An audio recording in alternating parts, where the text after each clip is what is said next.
There is a silent mistake almost every English learner makes. It doesn't look dangerous, but it quietly kills motivation, confidence, and progress. This video is about that mistake and the one change that reverses everything. There is a moment that almost no one talks about. A moment that doesn't happen on a stage, not in a classroom, not in front of people.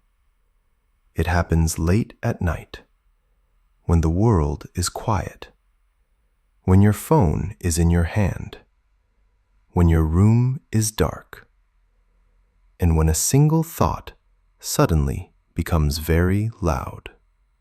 What if I never change? You scroll past videos of people speaking English fluently, smiling, confident, free, and something inside you doesn't feel inspired. It feels heavy. Because you've tried, you've watched lessons, you've learned words, you've promised yourself many times, and still, when it's time to speak, your mind goes blank. Your mouth closes. Your confidence disappears. And a painful question appears. Maybe this just isn't for me. That question is dangerous because it doesn't scream, it whispers. And the more you hear it, the smaller your life becomes. I know this moment because I lived in it. A quiet room, no teacher, no English school, no one to practice with, just a phone, and a dream that was slowly starting to hurt. I wanted to speak English, not for a test, not for a certificate, but to feel capable, to feel open, to feel like the world was bigger than my fears. But everything around me said, you need more. More money, more time, more teachers, a better place. And one night, sitting alone, I finally asked a different question. If my life is happening in this room, why am I waiting for another place to begin? I looked around. This is where I wake up. This is where I think. This is where I struggle. This is where I become who I am. So why couldn't this be where my English was born? Right here, with my voice, with my time, with my fear. And in that silence, I said my first honest sentence out loud. I will not stay like this. My pronunciation was bad. My grammar was simple. But my voice was real. And for the first time, English was not a dream. It was a sound in my life. Hello and welcome to Glaze English. If you are here, there is a reason. Because this video is not about studying English. It is about changing the way you see yourself. In a moment, I will show you how someone with no teacher, no school, and no special talent can begin building English at home, step by step, from the inside out. But before we go on, take 1 second and subscribe to this channel. Not just to support Glaze English, but to make a promise to yourself that you are serious about changing this part of your life. Because what starts tonight, if you stay until the end, will not end with English. It will end with a different version of you. And that journey starts now. And once that decision is made, something quietly changes. You no longer ask, where can I learn English? You start asking a more powerful question. How does a human being really build a language inside the mind? Because before English can live on your tongue, it must first feel safe in your brain. Most people try to force speaking before their nervous system is ready. They open their mouths while their mind is still afraid of the sound. And that fear blocks everything. Words disappear, thoughts freeze, confidence collapses. So instead of pushing my mouth, I chose to begin where all real language begins, with listening. Not studying, not testing, listening. I imagined how a child enters the world. No notebooks, no grammar rules, just sound. Thousands of hours of sound, voices in the background, stories in the air, meanings slowly forming without effort. So I stopped treating English like information. I started treating it like an environment. That morning, I pressed play on a slow, simple English story and left it playing while I made my bed. The voice moved through the room. I didn't sit down to understand. I didn't pause to translate. I let the sound exist around me. While I washed my face, English was there. While I made tea, English was there. Not demanding attention, just becoming familiar. At first, it felt empty. Then something subtle happened. My ear relaxed. The tension to catch words faded. I began to hear patterns instead of noise. The rise and fall of sentences. The soft places. The strong places. The breathing of the language. And, without realizing it, my brain started doing what it was designed to do. It started mapping sound. I began building listening rituals. English in the morning while my mind was still open. English while walking, when the body moves and the brain absorbs. English while cleaning, when there is no pressure to perform. And at night, one short story before sleep, when the conscious mind lets go and the deeper mind listens. I didn't chase understanding. I trusted exposure. And slowly, English stopped feeling like a stranger. Some words returned again and again. Some phrases felt familiar before I could explain them. The language no longer stood outside me. It started echoing inside. Only then did I bring in reading. Not difficult books, not news, not material designed to impress. I chose stories that were easy enough to feel, not analyze.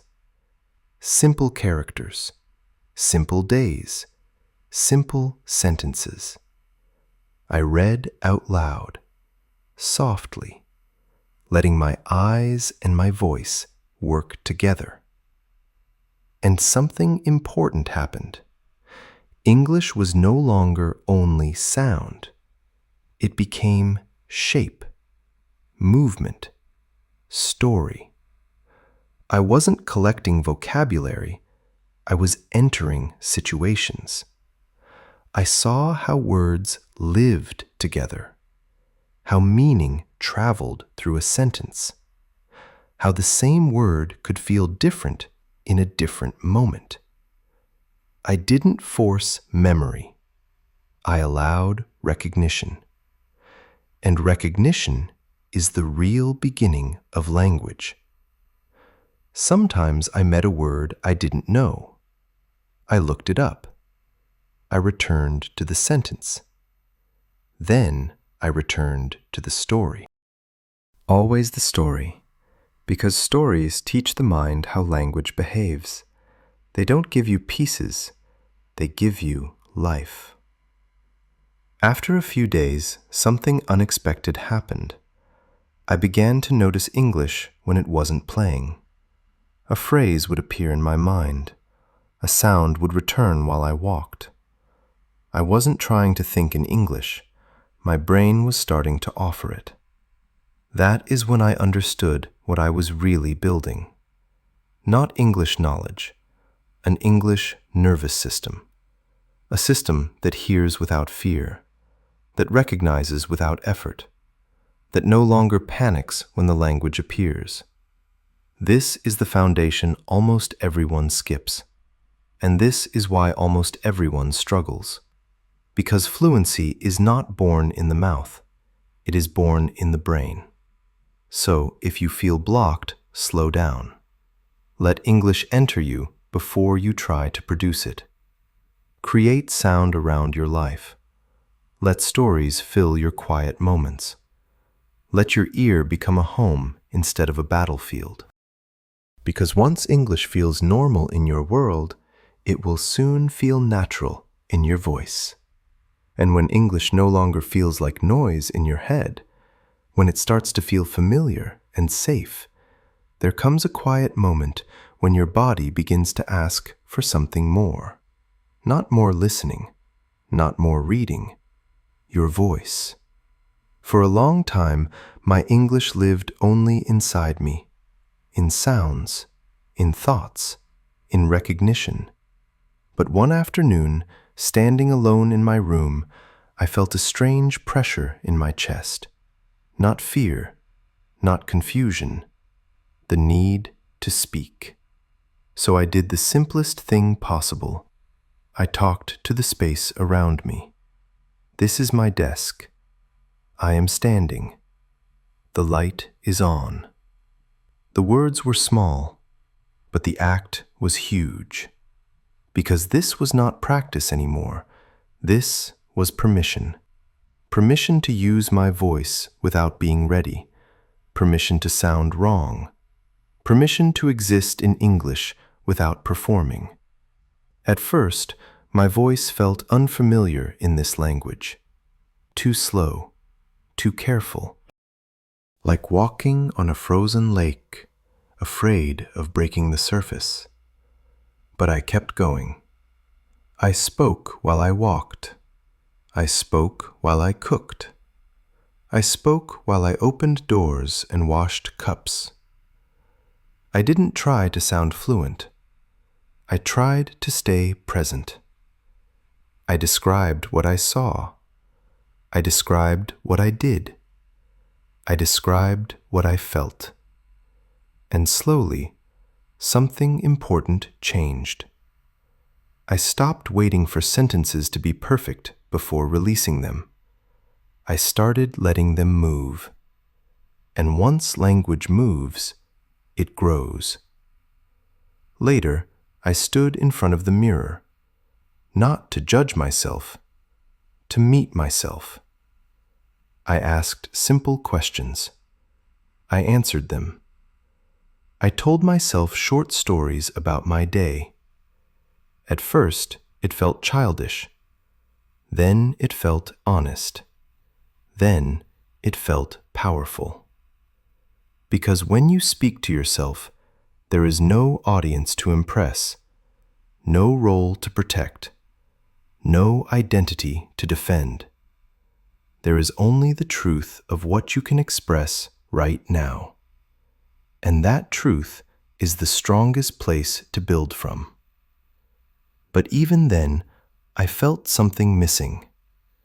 My words were mine, but they did not yet carry the music of real English. That is when I found shadowing, not as a technique, but as a bridge. I chose a short piece of real spoken English, one voice, 1 minute, clear, natural, alive. I listened to a single sentence, then I stopped it, and I spoke it, not reading, repeating. I didn't focus on the words first. I focused on the movement, the rhythm, the way the sentence rose and fell, the way the speaker's mouth seemed to dance with meaning. I tried to let my voice follow before my mind interfered. It felt awkward. My tongue resisted. My mouth was not used to these paths, but I stayed with it. One sentence, again and again and again. Something remarkable happened. My mouth began to learn without asking my permission. New sounds became reachable. New connections formed. My voice stopped translating and started imitating. And imitation is how every human skill is born. Shadowing did not make me speak faster.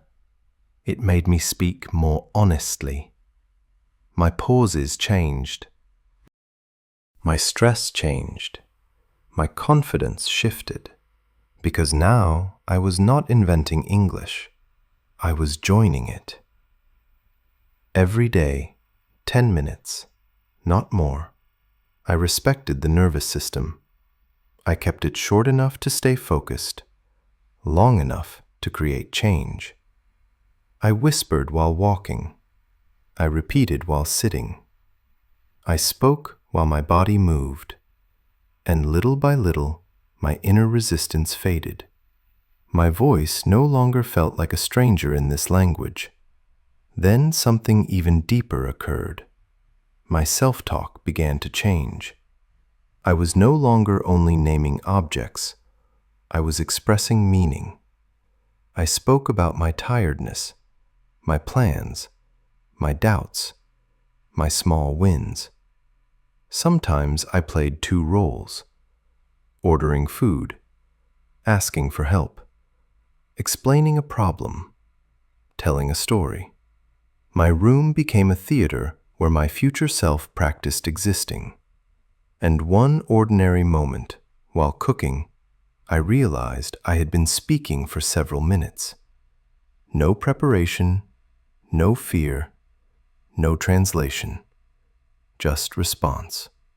That was the moment I understood what speaking practice really is. It is not producing perfect English. It is training your nervous system to stay open while English moves through you. The more you speak alone, the less your body associates English with danger.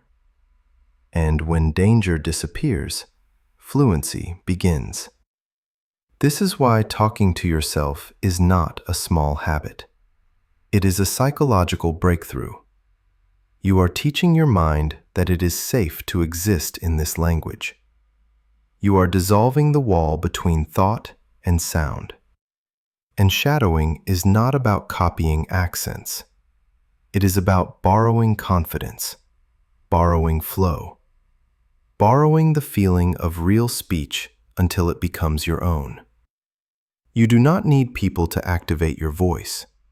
You need space, repetition, and courage without an audience.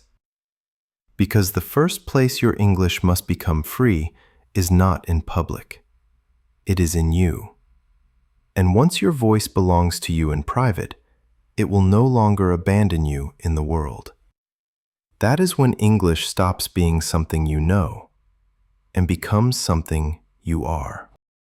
And once your voice no longer feels foreign, once English begins to move through you instead of stopping inside you, a new challenge quietly appears. How do you make this last? Because motivation is a spark, but growth is a structure. I realized something important. I didn't need more effort. I needed an environment that carried me forward even on the days I felt tired. I needed a system that worked when my willpower was low. So instead of asking, "How can I study harder?" I asked a better question. How can I redesign my life so English becomes automatic? That was the night I stopped using technology as distraction and started using it as architecture. The first change was simple. I changed the language of my phone. Suddenly, Every small action spoke to me in English. Settings, notifications, time, weather. My device became a quiet teacher that never slept. I wasn't opening an app to learn. Learning was already there when I unlocked the screen. Then I chose my tools with intention. Not many, just the right ones. Short listening, easy videos, voice tools, subtitles, a dictionary only when truly needed. I stopped collecting resources and started building rituals. In the morning, one short English text while my mind was still open, not to analyze, to enter. In the afternoon, listening while my body moved, while walking, while cleaning, while cooking. English became the background of my life, not a separate activity. In the evening, one short video. Sometimes I repeated lines, sometimes I only listened. And at night, 1 minute of speaking, one reflection, one small victory spoken into the room. It didn't feel like discipline, it felt like design. I also changed the physical space around me. I placed English inside my room. Words on objects. Notes where my eyes naturally rested. Not to memorize, to remind. Every time I saw a word, I said it. Every time I touched something, I named it. My environment began speaking with me, and something powerful happened. I stopped asking whether I felt like practicing, because practice no longer needed a decision. It was already woven into what I was doing. This is the difference between effort and systems. Effort asks every day, do I have the energy? A system says, this is simply how life works now. There were days when I was tired, days when I felt slow, days when my English felt heavy. But my habits were smaller than my resistance. 5 minutes was not scary. One sentence was not exhausting. One short audio was not overwhelming. And once I started, momentum always followed. I also learned to protect my attention. I didn't mix English time with endless scrolling. When I listened, I listened. When I spoke, I spoke. Technology became a tool, not a whole. Sometimes I used voice typing to speak and see my words appear. Not to judge myself, to receive feedback from reality. Sometimes I sang with lyrics. Sometimes I watched a simple scene with subtitles, then without. Not for entertainment, for alignment. Ear, eye, voice, meaning. And over time, English stopped needing a special place. It was everywhere. I reviewed my days, not with pressure, but with awareness. Did English touch my morning? Did it walk with me? Did it hear my voice tonight? If the answer was yes, the day was successful. Not because of how much, but because of continuity. This is how a skill becomes an identity, when it no longer depends on excitement, when it lives inside routine. Your phone does not have to steal your future. It can structure it. Your room does not have to trap you. It can train you. Your days do not have to pass. They can build. And when English is no longer something you try to fit into your schedule, but something your schedule naturally expresses, improvement stops being an event and becomes who you are becoming. And when English is no longer something you force into your life, but something your life naturally carries, a quiet realization begins to form. Late at night, when the room is dark and the noise of the day has faded, I often lie still and listen to my own thoughts. And they sound different now. Not perfect, not advanced, but alive. English is there, softly, naturally, like a presence instead of a task. There was a time when I believed progress meant speed, when I thought learning was about how fast I could move forward. But now I understand something deeper. Real learning is not about how quickly you arrive. It is about who you become while you are walking. I did not change because my English improved. My English improved because I changed. I became someone who listens even when no one is watching. Someone who speaks even when no one is answering. Someone who shows up in small ways every day. And those small ways slowly reshaped my mind. At home, I am not just a learner. I am the teacher.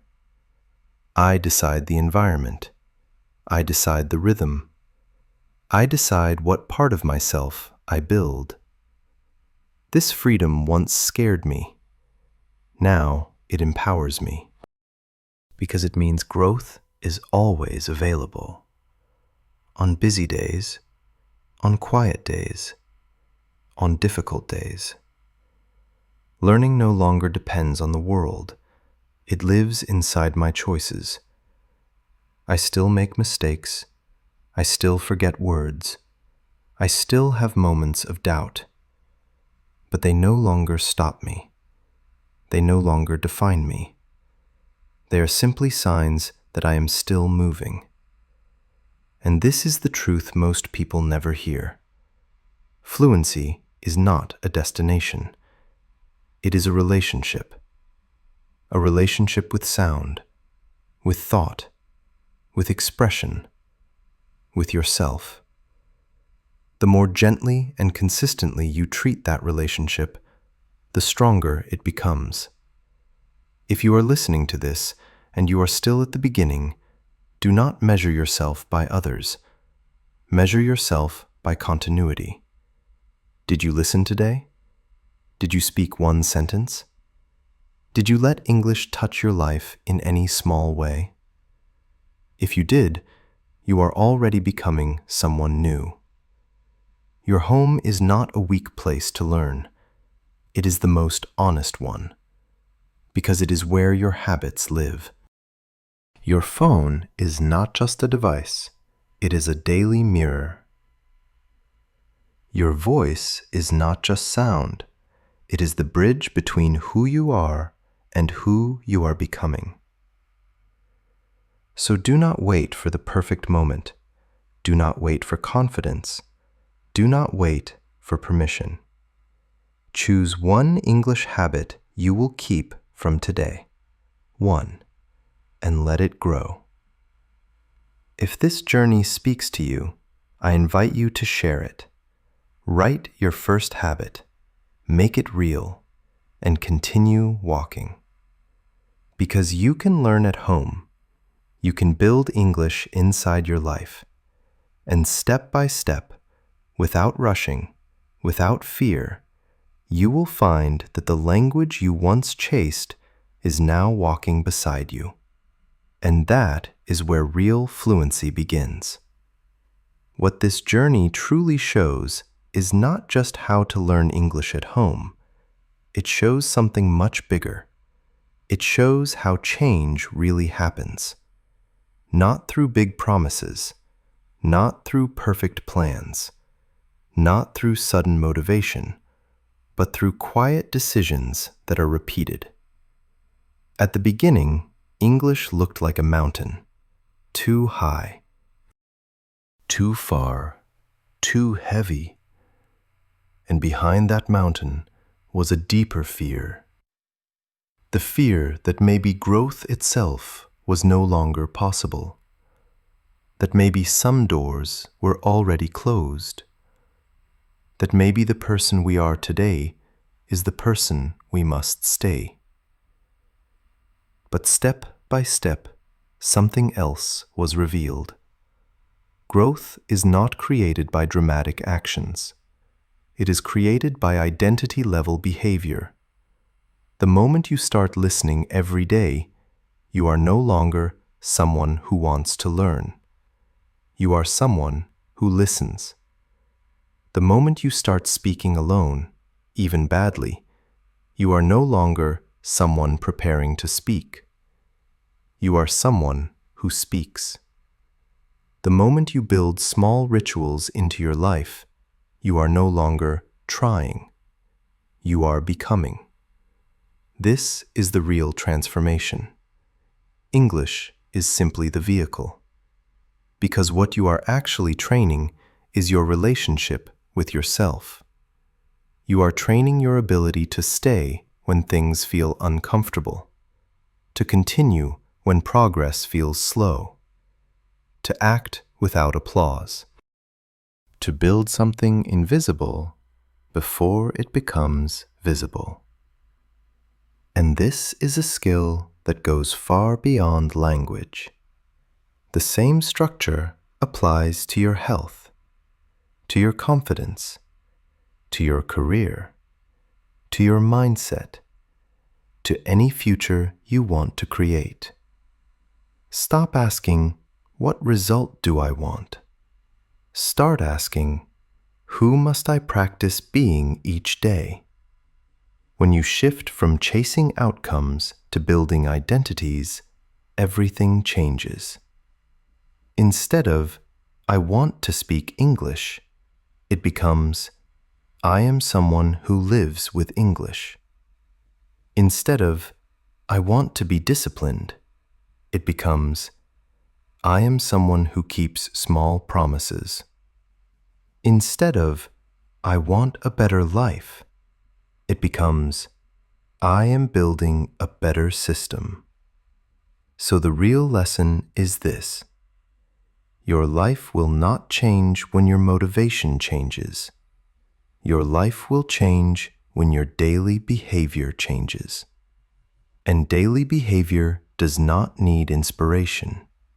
It needs structure, environment, small actions you can keep even on hard days. If you take this approach into your life right now, don't aim for intensity. Aim for continuity. Choose one habit that represents the person you want to become. Make it small enough to protect. Make it daily enough to shape you. And then let time do what time always does. It will build you. What is one small habit you believe could truly change your life if you practiced it every day?